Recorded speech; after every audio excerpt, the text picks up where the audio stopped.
everybody. This is Nadja, co-founder of AdLunam, live from WikiExpo Bangkok, where I am speaking to the absolutely amazing Alyse Sue, the co-founder of Transhumanism Australia, as well as the co-founder of Transhuman Coin. Alyse, so absolutely amazing to have you here with me today. I've been following your work. I know you're doing amazing things.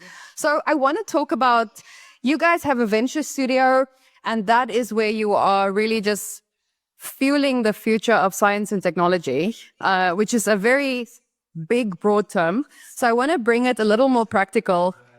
You talk about wanting to overcome biological limitations. What does that mean specifically in the context of blockchain? It's so great to meet you, Nadja.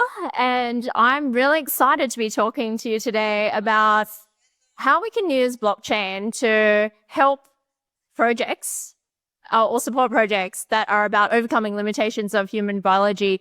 So, for example, let's say we are working with a project that is doing research and longevity research. This is actually one of those that we supported by RBS State University.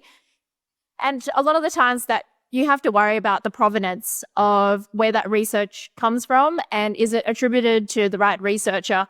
Because a lot of the time in certain universities, jurisdictions even, your IP can be taken and it can be appropriated by some other research or organization. And you don't really know if that research is original or it has been appropriated by someone else. And that's where blockchain technology comes in, because it can help you track and trace the provenance or the origination of that IP. And it can allow you to see what the provenance of that IP is and the hands that it's gone through and who's actually used it or accessed it. So in terms of research, a lot of the scientists build on top of other people's research, and sometimes you want to give credit. So that's where you have these footnotes at the bottom of your white paper, is where you attribute in the footnote where that original piece of research or original idea or thinking came from. And this is a good system, but only if it's actually followed. Right. And a better, more efficient digital native system is by doing it on the blockchain, where you can actually track natively, digitally on a database where exactly that original idea come from and who built on top of it. And potentially you could reward that person for that original idea, so that you're actually encouraging other people to put their ideas and their research out there, maybe to open source it, and still you get rewarded for that piece of work that has benefit to society in general and which people can build upon. And this is exactly how societies are built and how great ideas and companies are built. I absolutely love that. And I think the number one thing that I love is it's a use case that has absolutely nothing to do with the crypto markets.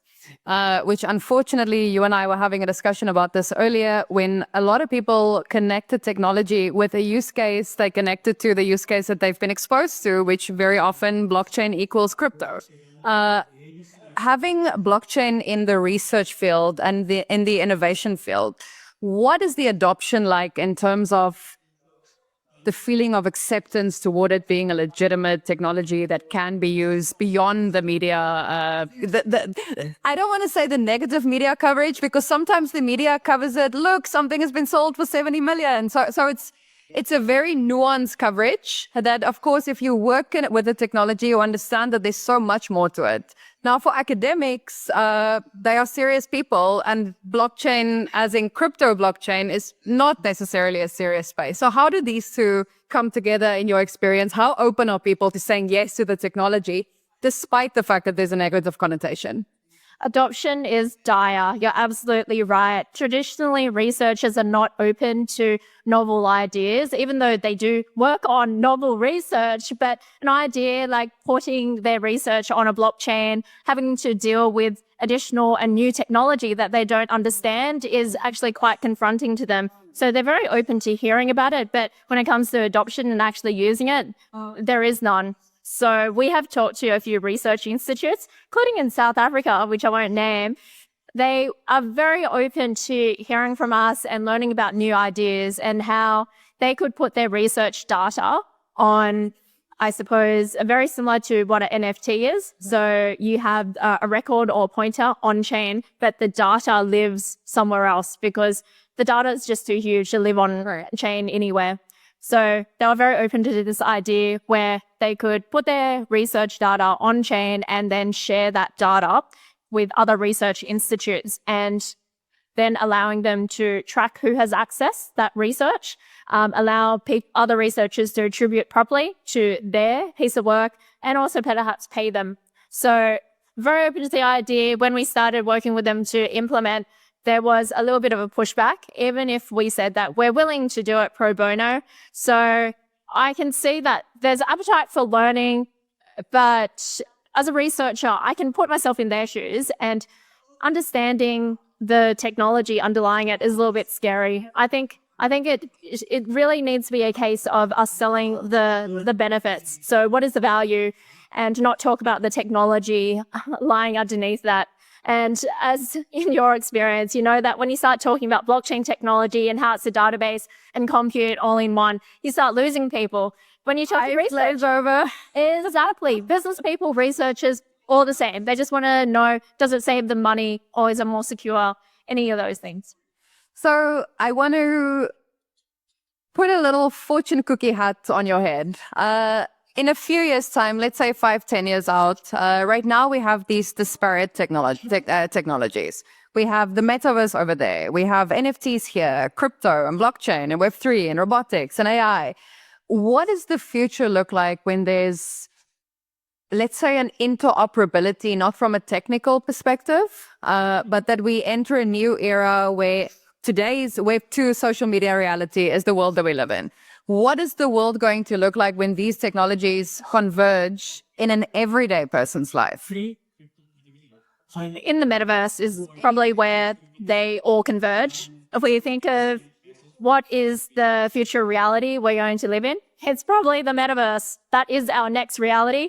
One of my friends, Alvin Graylin, who is the president of HTC, he did actually write a book called Our Next Reality. Oh, because I was going to steal the name from my show and rebrand. So, okay, I guess I won't then. Oh, you can. He doesn't have the rights to the entire phrase. Alvin, are you listening?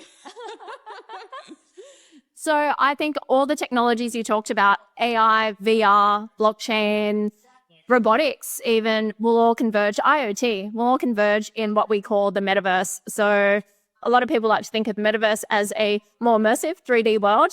We are kind of heading towards that, and all these other technologies are just inevitable. So if we think about what all these technologies provide us, is probably more privacy, security, and you've got more customization offered by AI as an example.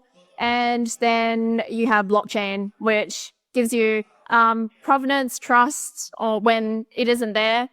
And also just provide us the ability to create a utopia if we choose to. A lot of people are thinking about what is the negative side of having AI and robotics. Yes, it will take over some of our jobs, but humans are resilient. We always find something new to do, and it means that we don't have to be doing the things that we don't like to be doing. We always complain about escaping the matrix, escaping that 9-to-5 grind, work for yourself, the FIRE movement. It's all about escaping what society is like right now. And AI and robotics offers us that opportunity. So we should embrace that and build towards that type of future.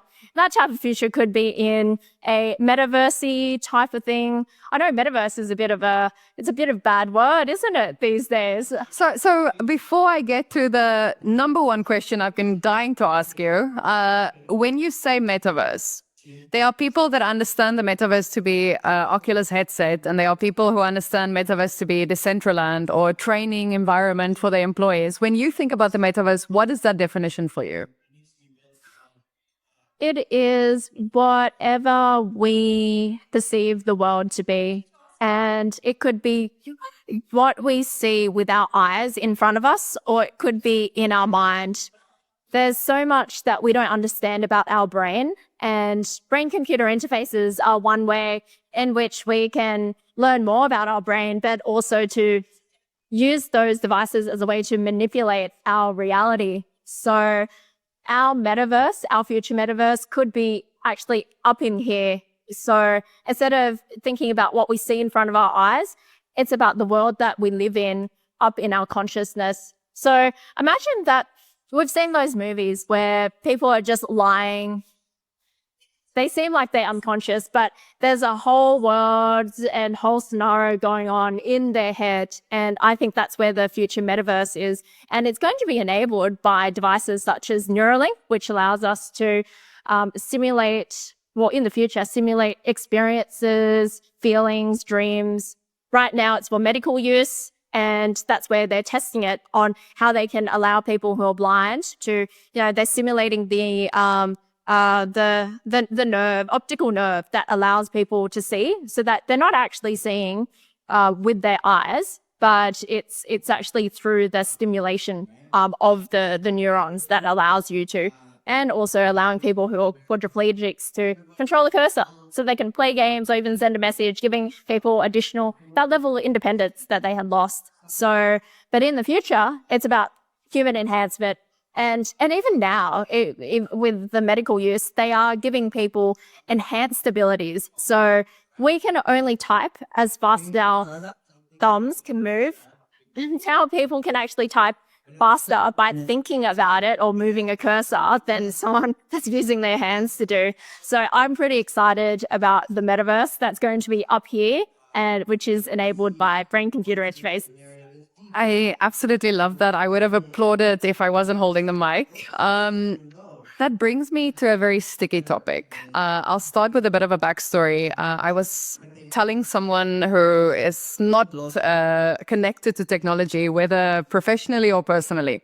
And I was talking about something of the evolution of the digital self. And the response I got as soon as I uttered those words were, "Oh, so you do believe we're all going to become cyborgs?" And that came so out of left field for me, but I realized everyone comes at something from their particular point of view. Now, we've touched on AI. We know that AI is already absolutely transforming everything. It's making everything more efficient. There's a whole list of benefits, as you mentioned. But there's also the other side where people are terrified of AI. And now there's an additional layer on top of it, because now we're talking about technologies like Neuralink, where suddenly a lot of people feel, but I want to be human. I don't want to be half, human, half machine. So what are your thoughts? And really, I think recommendation and advice for people that are finding themselves in a situation where this reality is scary and the next one does not seem less scary. What are your thoughts? We're already cyborgs. We already use phones. How many devices do you use every day in your life? You're reliant on your laptop, your mobile. So we have outsourced our memory and our intelligence to this, and including the internet. So I believe we're already there. There's no point trying to stop anything, because outside of the devices we use, already we're looking at pacemakers, cochlear implants. These already turn us into cyborgs. We're already kind of half human, well, getting to the point where we could be half human, half machine. And it actually enables people to live better lives, because it's giving them this ability that they didn't have before they actually had these devices. So I would say, would you be happy to give up your smartphone? Because that's the question of the hour we're living in, if you don't believe that we should become cyborgs. Thank you for this very insightful conversation, first of all. But also, I think that the enthusiasm and the passion that shines through is a beacon when we look at you and we realize, yes, there are people that are not only working on the solutions to the problems, but they're excited by the solutions to the problems. So thank you for your incredibly amazing insights, and thank you for the work that you are doing. I think that the emergence of solutions that are for more than just profit, but balance profit and making a valuable contribution to the world is incredibly important, and certainly fueling and facilitating research and technology and science is right up there. So lovely to meet you, Alyse. Transhuman Coin and Transhumanism in Australia. Where can people follow you, and where are you to be found?